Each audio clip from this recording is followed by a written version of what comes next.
തലസ്ഥാന നഗരമായ ഡൽഹി ദ്വാരക രാജ്നഗറിനടുത്ത് പാലം സ്ട്രീറ്റ് 9, കൃത്യമായി പറഞ്ഞാൽ 19 ഏപ്രിൽ 2008 3 പൈശാചികവും സംശയാസ്പദവുമായ കൊലപാതകങ്ങളുടെ വാർത്ത കേട്ടാണ് നാടുണർന്നത്.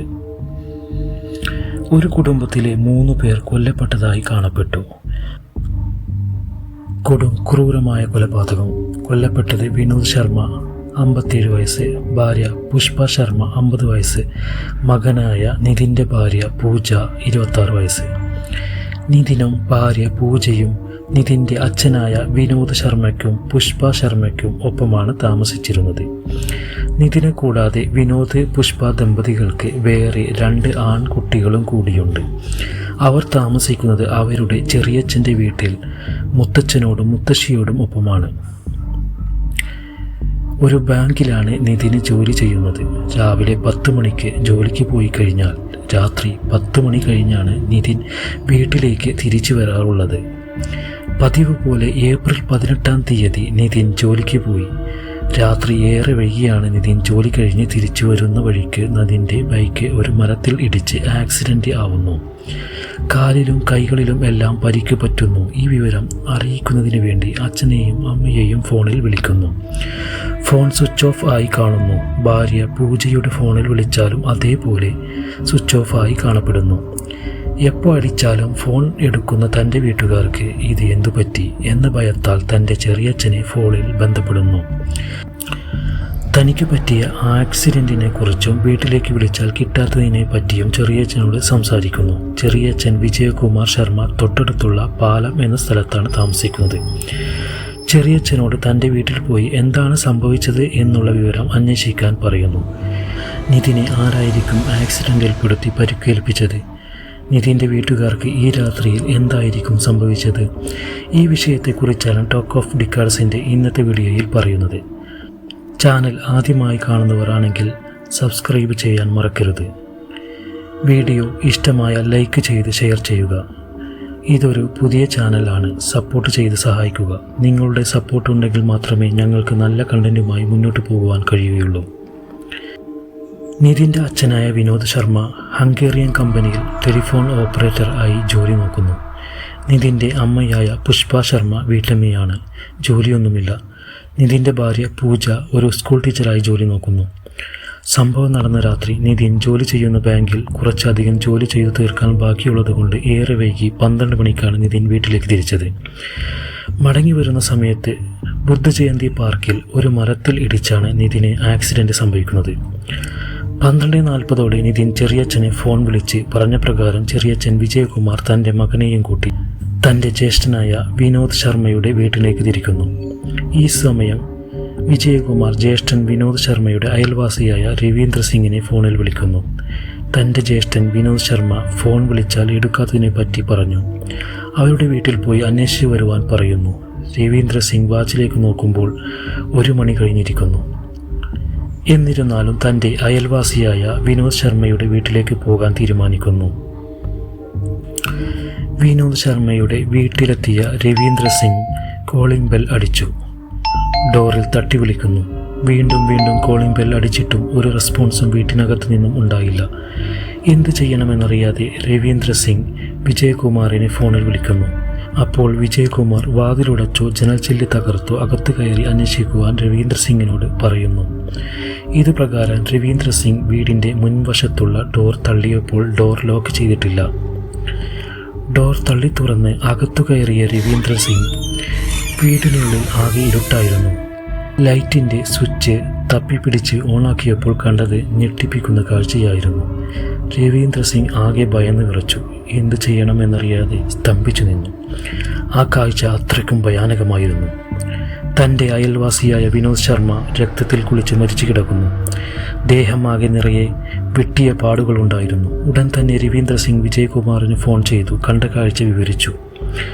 പെട്ടെന്ന് തന്നെ വിജയകുമാറും അവിടെ എത്തിച്ചേർന്നു. മറ്റുള്ളവരെ തേടി വിജയകുമാറും രവീന്ദ്ര സിംഗും വീട് സെർച്ച് ചെയ്യാൻ ആരംഭിച്ചു. മുകളിലത്തെ നിലയിലെത്തിയപ്പോൾ ഒരു സോഫയിൽ തൻ്റെ ഏട്ടത്തിയമ്മ രക്തത്തിൽ കുളിച്ച് മരിച്ചു കിടക്കുന്നതായി കാണപ്പെട്ടു. തൊട്ടടുത്തുള്ള ബെഡ്റൂമിൽ നിതിൻ ശർമ്മയുടെ ഭാര്യയായ പൂജയും മരിച്ചു കിടക്കുന്നതായി കാണാൻ കഴിയുന്നു. വിജയകുമാർ ഉടൻ തന്നെ അടുത്തുള്ള പോലീസ് സ്റ്റേഷനിൽ വിവരമറിയിക്കുന്നു.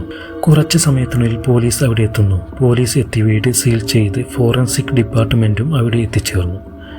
ഫിംഗർ പ്രിൻറ്റും കിട്ടാവുന്ന അത്രയും തെളിവുകൾ എല്ലാം ശേഖരിക്കുന്നു. പിന്നീട് പോലീസ് ബോഡിയെല്ലാം പരിശോധിച്ച് പോസ്റ്റ്മോർട്ടത്തിന് അയക്കുന്നു. ഈ സമയം ഹോസ്പിറ്റലിൽ അഡ്മിറ്റായ നിതിൻ ശർമ്മയെ വിജയകുമാർ വിവരമറിയിക്കുന്നു. പോലീസും ഹോസ്പിറ്റലിലെത്തി നിതിൻ ശർമ്മയെ ആശ്വസിപ്പിക്കുന്നു. നിതിൻ ശർമ്മ ആകെ വിഷമത്തിലായാണ് കാണാൻ കഴിയുന്നത്. കൊല ചെയ്യപ്പെട്ട വീട്ടിൽ അന്വേഷണം തുടർന്ന് പോലീസിന് ബോഡികളിൽ ഉണ്ടായ മുറിവുകളിൽ ചില സംശയങ്ങൾ ഉണ്ടാകുന്നു. വിനോദ് ശർമ്മയുടെ വീട്ടിൽ ആദ്യം എത്തി ബോഡി കണ്ട രവീന്ദ്ര സിംഗിനെ ക്വസ്റ്റ്യൻ ചെയ്യാൻ ആരംഭിച്ചു. രവീന്ദ്ര സിംഗിൻ്റെ മൊഴിയുടെ അടിസ്ഥാനത്തിൽ വീടിൻ്റെ ഡോർ മെല്ലെ ചാരിയാണ് കിടന്നിരുന്നത് എന്ന് മനസ്സിലായി. ഇതൊരു റോബറിക്കുള്ള സാധ്യതയാണോ എന്നതിൽ അന്വേഷണം ആരംഭിച്ചു. എന്നാൽ ഇതിനുള്ള സാധ്യത പോലീസ് ഉടൻ തന്നെ തള്ളിക്കളയുന്നു. എന്തെന്നാൽ വീട്ടിൽ യാതൊരു മോഷണത്തിനുള്ള ശ്രമവും കാണാൻ കഴിഞ്ഞില്ല. വീട്ടിലുള്ള ഷെൽഫുകൾക്കും ലോക്കറുകൾക്കും ഒന്നും സംഭവിച്ചിട്ടില്ല. കൊല ചെയ്യപ്പെട്ട 2 സ്ത്രീകളുടെ സ്വർണ്ണാഭരണങ്ങൾ ഒന്നും തന്നെ നഷ്ടപ്പെട്ടിട്ടില്ല. ആരും തന്നെ ഇവിടെ നിന്ന് ഒന്നും എടുത്തു പോയിട്ടില്ല. ശർമ്മ കുടുംബത്തിൻ്റെ ശത്രുക്കൾ ആരെങ്കിലുമായിരിക്കും ഇത് ചെയ്തത് എന്ന നിഗമനത്തിൽ പോലീസ് എത്തിച്ചേർന്നു. അതുകൊണ്ട് ഈ കുടുംബത്തെ കൂടുതൽ അറിയാൻ അവർ അന്വേഷണം ആരംഭിച്ചു. ഇതിൽ നിന്നും ശർമ്മ ഫാമിലിക്ക് യാതൊരു ശത്രുക്കളോ മറ്റോ ഉള്ളതായി കാണാൻ കഴിഞ്ഞില്ല. വിജയകുമാറിൻ്റെയും നിതിൻ ശർമ്മയുടെയും മൊഴി തങ്ങളുടെ കുടുംബത്തോട് ഇത്രയും ക്രൂരത ചെയ്യാൻ ഒരു ശത്രുവും ഇല്ല എന്നായിരുന്നു. പിന്നീട് പോലീസ് ശർമ്മ കുടുംബത്തിൽപ്പെട്ട എല്ലാവരുടെയും ഫോൺ കോൾ ലിസ്റ്റ് ചെക്ക് ചെയ്യാൻ ആരംഭിച്ചു. ഇതിൽ നിന്നും സംശയാസ്പദമായി ഒന്നും തന്നെ കണ്ടെത്താനായില്ല. നിതിനാകട്ടെ, കൊല്ലപ്പെട്ട വിനോദ ശർമ്മയാവട്ടെ, നിതിൻ്റെ അമ്മ പുഷ്പ ശർമ്മയാവട്ടെ, നിതിൻ്റെ ഭാര്യ പൂജയാവട്ടെ, ഒരു കോള് പോലും ഇവർക്ക് സംശയാസ്പദമായി വന്നിട്ടില്ല. നിതിന് ആക്സിഡൻ്റ് ആയപ്പോൾ അച്ഛനും അമ്മയ്ക്കും ഭാര്യയ്ക്കും ഫോൺ ചെയ്ത് കിട്ടാഞ്ഞപ്പോൾ മാത്രമാണ് ചെറിയച്ഛനായ വിജയകുമാറിന് ഫോൺ ചെയ്തത് എന്ന സ്റ്റേറ്റ്മെൻറ്റ് നിതിൻ്റേതായി ഉണ്ടായിരുന്നു. എന്നാൽ കൊല്ലപ്പെട്ട 3 പേരുടെയും ഫോൺ ലിസ്റ്റ് പരിശോധിച്ചതിൽ നിതിൻ്റെ കോൾ ഇവരുടെ ആരുടെ ഫോണിലേക്കും വന്നിട്ടില്ല. ഇതൊരു ടേണിംഗ് പോയിൻ്റ് ആയി. പോലീസിന് നിതിനിൽ ഒരു സംശയം ഉണ്ടായി. കോൾ ലിസ്റ്റ് വിശദമായി പരിശോധിച്ചപ്പോൾ ഒരു നമ്പറിലേക്ക് മാത്രം 20 തവണ ആ സമയത്ത് കോൾ ചെയ്തിരിക്കുന്നു. അതിനുശേഷം ആണ് വിജയകുമാറിനെ നിതിൻ വിളിക്കുന്നത്. ഇപ്പോൾ പോലീസിൻ്റെ മുഴുവൻ സംശയവും നിതിനെ ചുറ്റിപ്പറ്റിയായിരുന്നു. പക്ഷേ നിതിനോട് അത് പ്രകടിപ്പിച്ചില്ല. കുറച്ച് ദിവസങ്ങൾക്ക് ശേഷം നിതിനെ ഡിസ്ചാർജ് ചെയ്തു. നിതിൻ്റെ കയ്യിലും കാലിലും എല്ലാം നിറയെ വെട്ടുകൾ ഉണ്ടായിരുന്നു. എന്നാൽ ഈ വെട്ടുകൾക്ക് ഡെഡ് ബോഡിയിലുള്ള മുറിവുകളുമായി സാദൃശ്യമുണ്ടായിരുന്നു. ആക്സിഡൻറ്റിൽ സംഭവിച്ചതാണ് ഈ മുറിവുകളെല്ലാം എന്നായിരുന്നു നിതിൻ്റെ മൊഴി. എന്നാൽ എങ്ങനെയാണ് ഇങ്ങനെ മുറിവുണ്ടായത് എന്ന ചെറിയച്ഛനായ വിജയകുമാറിൻ്റെയും നിതിൻ്റെ സുഹൃത്തുക്കളുടെയും ചോദ്യത്തിന് നിതിന് ഉത്തരമുണ്ടായിരുന്നില്ല. മൗനമായി ഇരുന്നതേയുള്ളൂ. എന്നാൽ കൊല നടന്ന ദിവസം രാത്രി 10 മണിക്ക് നിതിൻ്റെ ഫോണിൽ നിന്നും ഒരു കോൾ ഒരു നമ്പറിലേക്ക് പോയിരിക്കുന്നു. ആ നമ്പറിൻ്റെ ഉടമസ്ഥൻ ആരായിരുന്നു വെച്ചാൽ നിതിൻ്റെ ഭാര്യയുടെ അനിയൻ രാഹുൽ എന്ന വ്യക്തിയിലേക്കായിരുന്നു. രാഹുലിനെ ക്വസ്റ്റ്യൻ ചെയ്തപ്പോൾ അന്നേ ദിവസം രാത്രി 10 മണിക്ക് അളിയൻ്റെ ഫോണിൽ നിന്നും എനിക്കൊരു കോൾ ലഭിച്ചു എന്ന് തന്നെയാണ് പറഞ്ഞത്. പക്ഷേ ആ സമയം അളിയൻ വീട്ടിലുണ്ട് എന്നാണ് പറഞ്ഞിരുന്നത്. രാഹുലിൻ്റെ ഈ മൊഴി പോലീസിനെ ശരിക്കും ഞെട്ടിച്ചു. അതുമാത്രമല്ല, നിതിൻ്റെ ഫോൺ സിഗ്നൽ ചെക്ക് ചെയ്തപ്പോൾ കൊല നടന്ന ദിവസം ഫോൺ സിഗ്നൽ നിതിൻ്റെ വീടിൻ്റെ അടുത്തുള്ള ടവർ ലൊക്കേഷനിൽ ഉണ്ടായിരുന്നു. പിന്നീട് ഒന്നും തന്നെ പോലീസിന് ആലോചിക്കേണ്ടി വന്നില്ല. നിതിനെ അറസ്റ്റ് ചെയ്ത് ക്വസ്റ്റ്യൻ ചെയ്യാൻ ആരംഭിച്ചു. തിരിച്ചും മറിച്ചും ചോദിച്ചപ്പോൾ നിതിന് എല്ലാ സത്യങ്ങളും സമ്മതിക്കേണ്ടി വന്നു. നിഗൂഢമായ ഒരു പദ്ധതി തന്നെ അവനിൽ നിന്ന് പുറത്തു വന്നു.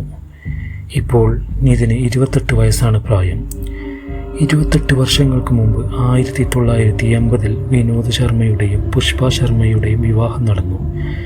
അവർക്ക് കുട്ടികൾ ഒന്നും ഉണ്ടാവേണ്ട സമയം ആയിരുന്നില്ല. അങ്ങനെയിരിക്കെ കച്ചറിയെല്ലാം ഇടുന്ന ബോക്സിൽ ഒരു ഗാർബേജ് ബാഗിനകത്ത് നിന്നും ഒരു കരച്ചിൽ കേൾക്കുന്നു. ചെന്ന് നോക്കിയപ്പോൾ ഒരു ആൺകുഞ്ഞായിരുന്നു അത്. ഉടൻ തന്നെ ആ കുട്ടിയെ ഹോസ്പിറ്റലിൽ കൊണ്ടുപോയി ആ കുട്ടിക്ക് വേണ്ട ട്രീറ്റ്മെൻറ്റ് എല്ലാം നൽകി. ആ കുട്ടി പിറന്ന് കുറച്ച് ദിവസം മാത്രമാണ് ആയിരുന്നത്. എന്നാൽ ഈ കുട്ടിയെ ദത്തെടുത്ത് വളർത്താം എന്ന് അവർ ഇരുവരും തീരുമാനിച്ചു. ഡോക്യുമെൻ്റ് എല്ലാം ശരിയാക്കി അവർ കുട്ടിയെ സ്വന്തം മകനായി വളർത്താൻ ആരംഭിച്ചു. ആ കുട്ടിയാണ് ഈ നിതിൻ ശർമ്മ, ഇപ്പോൾ കൊലയാളിയായ നിതിൻ ശർമ്മ. ഇതിനുശേഷം വിനോദ് ശർമ്മ പുഷ്പ ശർമ്മ ദമ്പതികൾക്ക് 2 കുട്ടികൾ കൂടി ഉണ്ടായി. എന്നിരുന്നാലും നിതിനെ യാതൊരു കുറവും അവർ വരുത്തിയില്ല. പിന്നീട് നിതിൻ 2007 പൂജ എന്ന പെൺകുട്ടിയെ കല്യാണം കഴിച്ച് അച്ഛനോടും അമ്മയോടും ഒപ്പം സുഖമായി ജീവിച്ചു. കൊല്ലപ്പെട്ട സമയത്ത് പൂജ 6 മാസം ഗർഭിണിയായിരുന്നു. കല്യാണം കഴിഞ്ഞ് കുറച്ചു നാളുകൾ വരെ ഇവർ സന്തോഷത്തിലായിരുന്നു. അതിനുശേഷം ചെറിയ ചെറിയ പ്രശ്നങ്ങളും വഴക്കുകളും ഉണ്ടാവുക പതിവായിരുന്നു. കൊല നടന്ന ആ ദിവസം 2008 ഏപ്രിൽ 18 തൻ്റെ ബാങ്കിലെ ജോലിയെല്ലാം 7 മണിക്ക് തന്നെ കഴിഞ്ഞ് നിതിൻ ശർമ്മ വീട്ടിൽ എത്തിയിരുന്നു. അന്നും പതിവ് പോലെ വീടിൻ്റെ മുകളിലത്തെ മുറിയിൽ പൂജയുമായി വഴക്കുണ്ടായി. പെട്ടെന്നുള്ള ദേഷ്യത്തിൽ കിട്ടിയ കത്തി കൊണ്ട് പൂജയെ 43 തവണ കുത്തി പരിക്കേൽപ്പിച്ചു. പൂജയുടെ നിലവിളി കേട്ട നിതിൻ ശർമ്മയുടെ അമ്മ മുകളിലുള്ള ബെഡ്റൂമിൽ ഓടിയെത്തി. ഉഗ്രകോപിയായ നിതിൻ സ്വന്തം അമ്മയെയും വകവരുത്തി. 16 തവണയാണ് ആ കത്തി കൊണ്ട് അമ്മയെ നിതിൻ കുത്തിയത്. പുഷ്പ ശർമ്മയുടെ നിലവിളി കേട്ട് നിതിൻ്റെ അച്ഛനും മുകളിലേക്ക് വരുന്നു. അദ്ദേഹത്തെയും നിതിൻ 22 തവണ കത്തി കൊണ്ട് കുത്തിക്കൊല്ലുന്നു.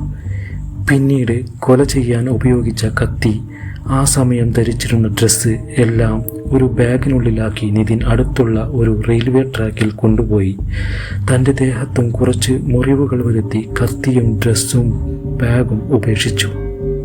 അതിനുശേഷമാണ് ബൈക്ക് ആക്സിഡൻ്റ് ആയി എന്നുള്ള ഡ്രാമയും ചെറിയച്ഛനെ ഫോണിൽ വിളിക്കുന്നതുമെല്ലാം. ഭാര്യയോട് എന്തിനായിരുന്നു വഴക്ക് എന്നുള്ള പോലീസിൻ്റെ ചോദ്യത്തിന് ഒരു ഷോക്ക് സ്റ്റേറ്റ്മെൻറ്റാണ് പോലീസിന് ലഭിച്ചത്. നിതിൻ്റെ വീടിനടുത്ത് 17 വയസ്സ് മാത്രം പ്രായമുള്ള ശ്രുതി രാഗിണി എന്ന ഒരു പെൺകുട്ടി ഉണ്ടായിരുന്നു. ഈ പെൺകുട്ടിയുമായി നിതിന് പ്രണയത്തിലായിരുന്നു. മൈനർ ആയിരുന്ന ആ പെൺകുട്ടിയെ നിതിന് വിവാഹം കഴിക്കാൻ കഴിയാത്തതിനാൽ പൂജയെ വിവാഹം കഴിക്കേണ്ടി വന്നു. ശ്രുതിക്ക് 18 വയസ്സായാൽ തൻ്റെ ഭാര്യയായ പൂജയെ ഒഴിവാക്കി ശ്രുതിയെ വിവാഹം കഴിക്കാം എന്ന ഒരു പ്ലാൻ നിതിന് ഉണ്ടായിരുന്നു.